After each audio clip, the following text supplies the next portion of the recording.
Hello everyone. MP board ने जो ये सैम्पल क्वेश्चन पेपर 2024 के एग्ज़ाम के लिए इशू किया था, उसके ऑब्जेक्टिव क्वेश्चन के मैं आपको आंसर बता देता हूँ।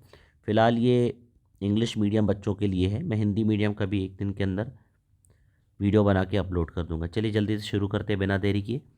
In the absence of agreement, interest is given on loan by the partner 6% per annum. ध्यान रखेंगे, हो सकता है एग्जाम में 6% ऑप्शन हो और 6% पर एनम हो, तो आपको ध्यान देना है 6% पर एनम में टिक लगाना है। Preparation of partnership deed is optional. At the time of change in profit share ratio the reserves are distributed in old ratio या प्रीवियस रेशो।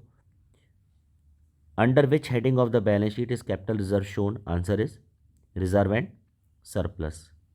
लिक्विड रेशियो क्या होता है? 1:1। Cash flow statement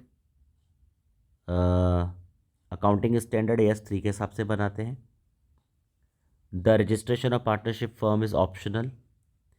in partnership the liability of partners is unlimited.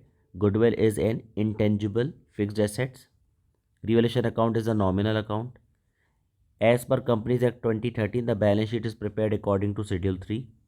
Bills payable is shown in the heading trade payable. Current liability इसका main head है और सब head जो है वो ट्रेड पेबल है, तो आप ट्रेड पेबल आंसर लिखेंगे।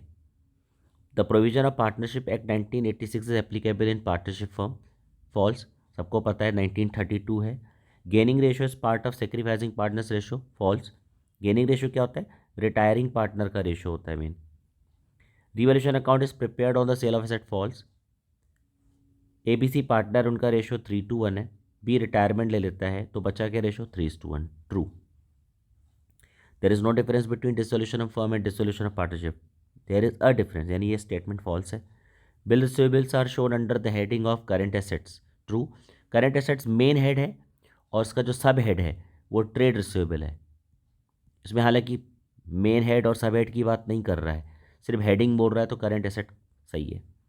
ये यहाँ पर मैच द फॉलोइंग लिखा है तो मैंने करेक्ट आंसर साइड में लिख दिया है। रिजर्व कैपिटल का आंसर है वाइंडिंग अप ऑफ कंपनी, ये वाला। फिर रिडेम्पशन ऑफ शेयर कौन सा होता है? रिडीमेबल ऑफ प्रेफरेंस शेयर होता है ये। मेमोरेंडम एसोसिएशन क्या होता है? बेस ऑफ द कंपनी होता है, ये देखिए।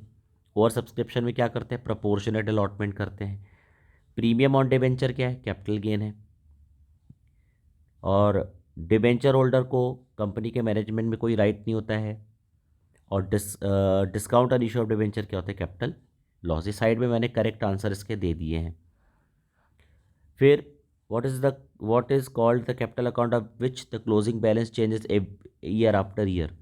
Answer is fluctuating capital. What is the basis of valuation of goodwill? Profit. Right. One reason for retirement of partner: old age और poor health। कुछ भी लिखेंगे, ये भी लिख सकते हैं, ये भी कोई एक आंसर लिखना है। Dissolution of firm due to expiry of time क्या होता है? Happening of certain contingencies. In which heading of balance sheet? Profit of the company shown according to schedule. Reserve and surplus. Reserve and surplus ये सब head है और इसका जो main head है वो या मेजर हेड है वो शेयर होल्डर्स फंड है। Name the statement which discloses the financial position of a business on a particular date. Answer is balance sheet. What type of activity of cash flow is receipt of cash from customer? Answer is operating activity. अब question number 6 से लेकर जो short answer question है, इसके मैं आपको एक दिन के अंदर इसका पूरा सॉल्यूशन प्रोवाइड कर दूंगा। Thank you so very much for watching.